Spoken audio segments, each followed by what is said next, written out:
Hello everyone and welcome into the presentation today on nutrition for sport performance. My name is Davis Chase. I work as a performance coach at Sport Manitoba and I'll be a week 2 mission staff member helping out our Team Toba athletes at the 2022 Canada Summer Games. So I'll be on site to assist with some warm-up, activation and recovery needs at the games, but for today I just wanted to provide you with some hydration strategies to use beforehand and at the games this summer. So here's a few of our topics for today. First, we'll be going over hydration and performance. We'll talk about water and its effect on the body.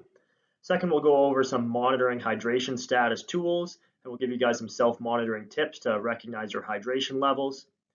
Next, we'll talk about some hydration strategies and choices that we can use beforehand and at the Canada Games.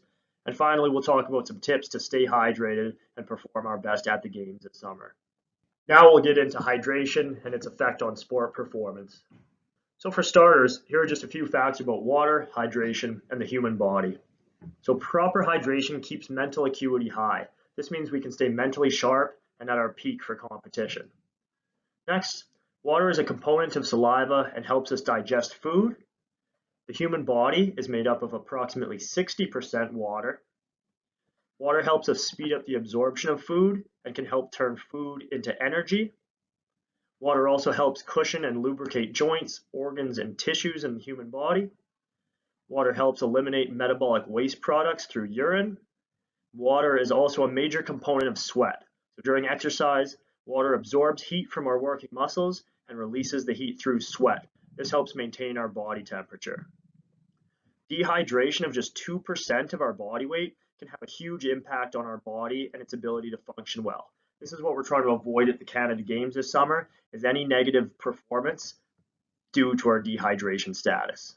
So next we'll look at hydration and its relation to sport performance. So water is important for numerous aspects of sport performance. We'll start with our body temperature. So sweating is the main mechanism to which the body can cool itself down during training and competition and is heavily influenced by how hydrated we are. The next component is breathing.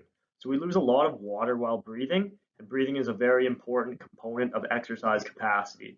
This is another aspect that is greatly influenced by our hydration levels. Next, we'll look at muscle contraction. So we want to move well and we want to remain strong during competition. Remaining properly hydrated can help us maintain our muscle contractibility and overall strength within competition. The next aspect is digestion. So water is necessary for proper functioning of our gut and helps us break down nutrients to get energy into our bloodstream and working muscles. Next, we look at cognitive function. So dehydration has a big impact on our ability to focus.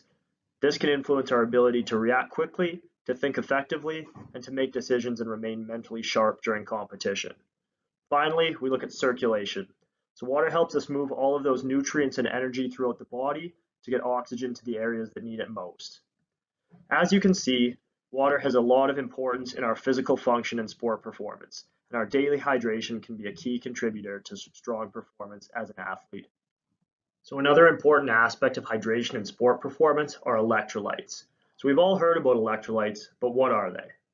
So electrolytes are minerals found in food in your body that have an electric charge and can affect hydration by determining where water and nutrients go inside and outside of our cells. These minerals include sodium, potassium, chloride, magnesium, and calcium, and these are important for all aspects of sport performance. So it influences things like fluid balance and water retention, chemical reactions within the body, our muscle contraction and contractile abilities, as well as our nerve function. So when we're talking about electrolytes and replenishing electrolytes, we can do this by adding a pinch of salt to our post-workout meal, having a sports drink, or having some fruit within our diet. For high-intensity exercise bouts lasting over 60 minutes, we may want to consider replacing our electrolytes during the session, and we can talk more about this later on in the presentation. So how do we lose water and electrolytes? Well, we know that we lose these things through sweat, urine, bowel movements, and breathing, and we also know that just a 1 to 2% decrease in body weight from dehydration can lead to a decreased performance and physiological function. Dehydration can have a significant impact on our sport performance, and we want to look out for these things happening this summer at the Canada Games. So how does dehydration affect the body during sport? Well, it affects the body in a number of different ways. The first one we'll look at is work capacity.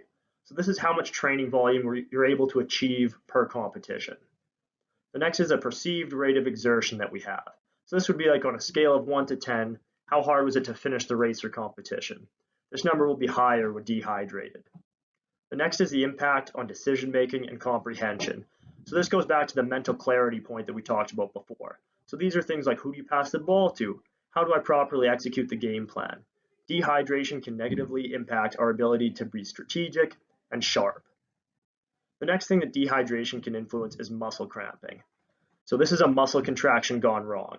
This can be due to depleted electrolyte and/or water balance within the body. If we don't have enough water or electrolytes within our system, our muscles may not contract properly. Next, we look at muscle fatigue. So tired muscles also don't work well. Dehydration accelerates this fatigue, and we want to avoid this for as long as possible during competition. The final thing that dehydration can influence are gastrointestinal issues. These are things like diarrhea, nausea, vomiting, bloating, and cramps. So overall, you can see that water and electrolytes both have important roles to play in the body and can affect the performance in many different ways. It's no wonder we keep hearing about the importance of hydration these days. So next we'll look at hydration strategies. So these strategies should be individualized and depend on things like our sweat rate, our exercise duration and intensity, and the climate we're competing in. So when we look at the sweat rate, basically if you sweat more, you should drink more water. I'll talk about how much more in the next couple of slides. The next component is the exercise duration. So during competitions of a high intensity that take longer than 60 minutes, we may require ongoing water replacement or an electrolyte drink. The next important factor is the climate. So we're going to be facing some extreme conditions at Niagara this summer, facing some very high levels of heat and humidity. Therefore, our water intake requirements will be higher than normal, especially if we're competing outdoors. So it will always be crucial to have a water bottle and even a spare water bottle on hand as athletes so we can remain hydrated and perform at a high level. So next we'll look at our daily water intake and how much water we should be taking in on a daily basis. So as we know, this is individualized and depends on a few different factors, but approximately we'll take in roughly 30 milliliters per kilogram of body weight. So for an example, if we weigh 75 kilograms, which is about 165 pounds, we want to be drinking approximately 2.25 liters of water per day. And we also know that more water intake is required in high intensity and high sweat rate sessions, and we'll talk about how to calculate these amounts later on in the presentation. Over the next couple slides, I'll provide you with 2 hydration monitoring strategies that you can implement in your training on a daily basis and also at the Canada Games this summer to ensure we remain properly hydrated and performing our best. So the first self-monitoring strategy that we'll look at will be monitoring your urine color. This is a cheap and effective way to measure your hydration status. This can be done by looking at your pee midstream to determine how hydrated you are. This is a good test to check in days prior, the same day, and approximately 60 minutes before competition, so you can adjust your intake if needed. So we want to use the chart on the right, and we can see there that well-hydrated urine color is clear to pale yellow, while dehydrated urine will be on the darker yellow side, as seen near the bottom of the chart. If your urine is really dark or contains any blood, please consult a medical professional. We should be aiming to pee approximately every 2 to 3 hours. Any more and we might be overhydrated, any less and we could be dehydrated. But this is a cheap and easy self-monitoring tip to use before and at the Canada Games this summer. So the next self-monitoring hydration strategy we'll talk about is rehydrating after a competition by calculating our sweat loss. We can do this by weighing in before and after our training or competition, and then we'll aim to drink 1.5 times your body weight loss as sweat loss in pounds post-exercise. So basically all this means is if you lose a pound of fluid during exercise, we'll want to drink 1.5 liters of water post-exercise. Or if we lose 2 pounds in exercise, this would mean we need to drink 3 liters post-exercise. The only other component of that is if during the competition we drank 500 milliliters, we'll want to add 500 milliliters to our total. So that would make the first example total to 2 liters, and the second example total to 3.5 liters to consume post-exercise. So it's recommended to steadily rehydrate over the course of a few hours post-competition rather than ingesting large amounts at once.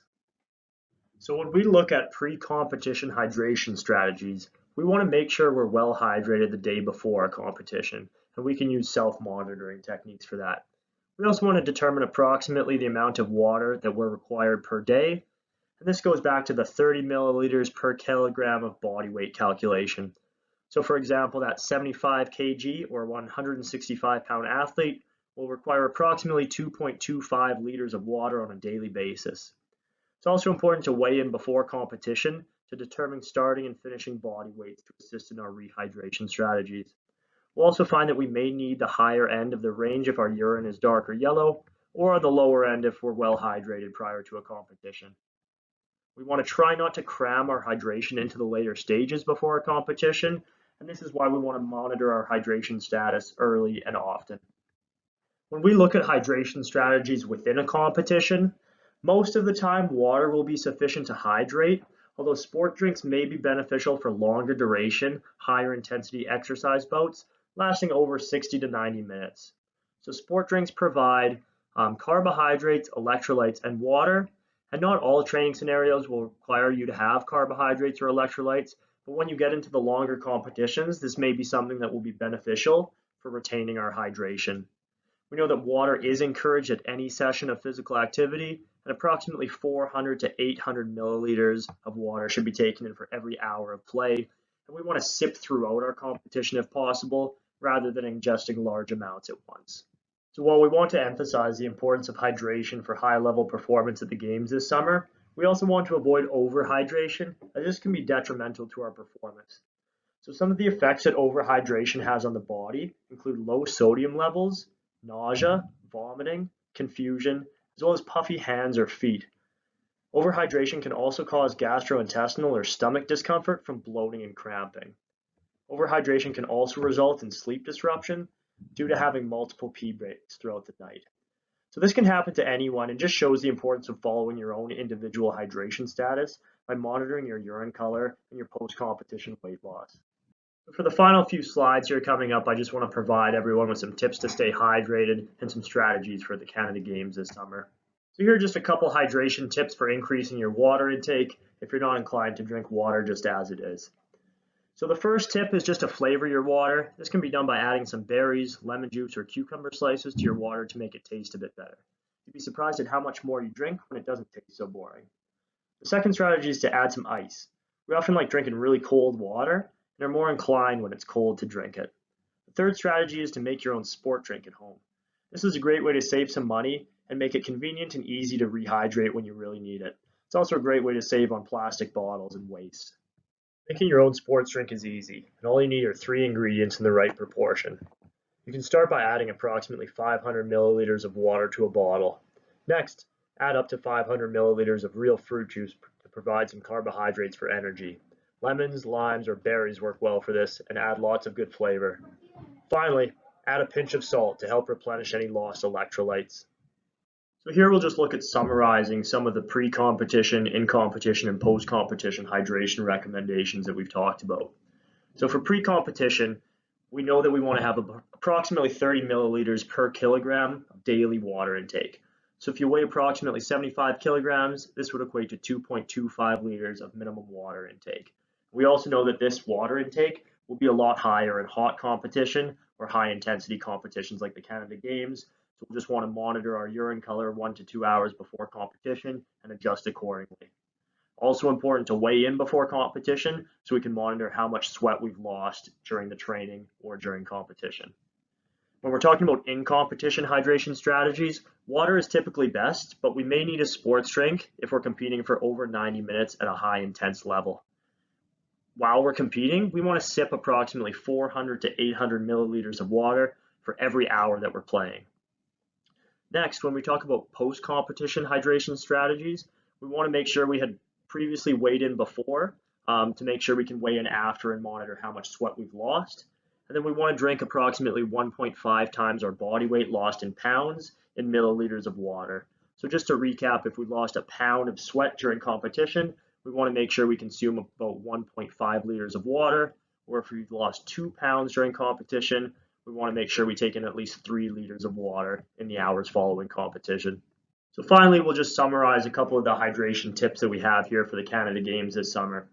So we know that proper hydration is key for physical function and sport performance, and this goes to things like regulating body temperature, aiding digestion, assisting exercise capacity and our muscle strength while prolonging fatigue, It improves our cognitive function and our mental focus, as well as our circulation and blood flow. We also know that just 1 to 2% of a body weight loss due to dehydration can negatively impact our performance. We want to make sure we're using these self-monitoring techniques that we've talked about, and we'll have a scale available for you on site at the Canada Games to weigh in pre and post competition, and I can help with any rehydration strategies and questions that you may have while we're out there. We also don't want to wait until we're thirsty before drinking water, as thirst is a late sign of dehydration. We want to make hydration a priority and steadily hydrate during the days and hours leading up to training and competition. This is especially important to maintain hydration in a tournament format like the Canada Games. We always want to make sure to carry a water bottle or two with you leading up to competition and at competition, because we never know when we're going to be without a water fountain or something like that. And then when we're talking about replenishing our electrolytes post-competition, we can do this by adding a pinch of salt to our post-workout meal or by adding a sports drink to help replenish those electrolytes. Finally, we could always make drinking water easier by adding flavor or ice. So that's all for today. Thank you, everyone. I hope this talk provided you with a couple useful tips to maintain your hydration and peak performance this summer at the Canada Games. Feel free to reach out by email if you have any questions at all. My email here is davis.chase@sportmanitoba.ca. Thanks, and good luck at the Games.